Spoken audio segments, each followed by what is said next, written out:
Avez-vous déjà remarqué ce logo? On peut voir une inscription dessus. Ici commence la mer.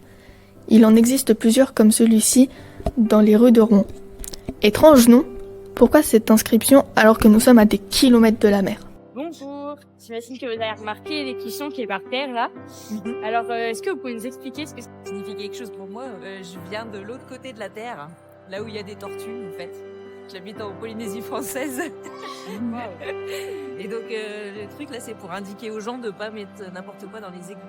C'est ça, hein? On voudrait savoir combien de déchets plastiques arrivent en mer depuis la Seine. On avait mis des GPS sur certains déchets, d'autres déchets qu'on avait marqués, on les avait mis un espèce de petit collier en plastique, et ça permettait de suivre les déchets. Et finalement, ce qu'on a vu, c'est que tous les déchets qui passaient dans la Seine, à un moment ou à un autre, ils se déposaient sur les berges de Seine.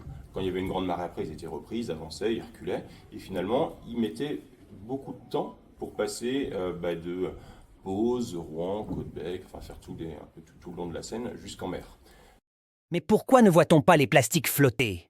Bonjour, Dr Smith. Je viens vous voir car je me demande pourquoi certains plastiques flottent alors que d'autres coulent.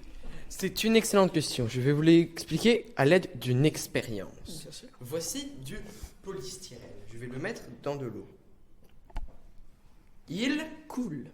Voici du polypropylène. Je vais le mettre dans de l'eau. Il flotte.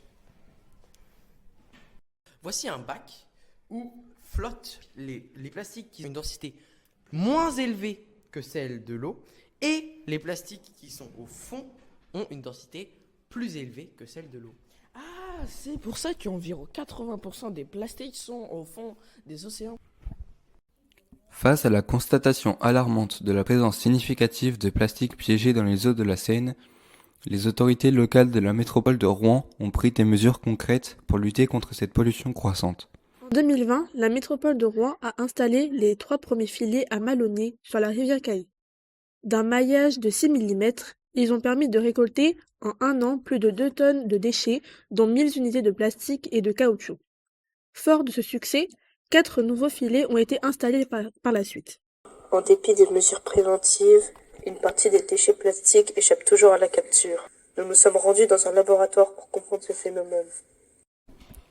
Bonjour professeur Delacroix, j'ai vraiment été troublée parce que j'ai fait au pavillon des transitions sur la pollution des plastiques. Comment expliquez-vous qu'un simple sac en plastique puisse se dégrader en microplastiques dans nos océans? Bonjour, c'est en effet une préoccupation majeure. Nous pouvons simuler ce processus avec des molécules de plastique pour essayer de mieux comprendre. Intéressant, comment cela fonctionne-t-il? Regardez cette molécule de plastique représentant du polyéthylène.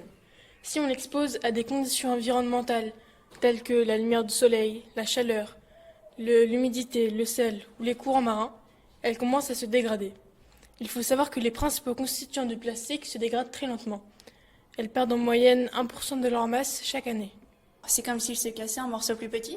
Exactement.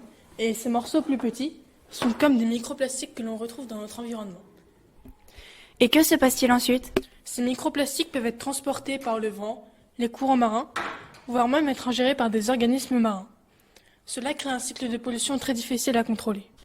Alors que nous nous efforçons de comprendre et de limiter l'impact de la Seine sur la pollution des océans, il est impératif que nous continuions à travailler ensemble, à innover et à sensibiliser pour un avenir où nos fleuves et nos mers retrouvent leur équilibre naturel.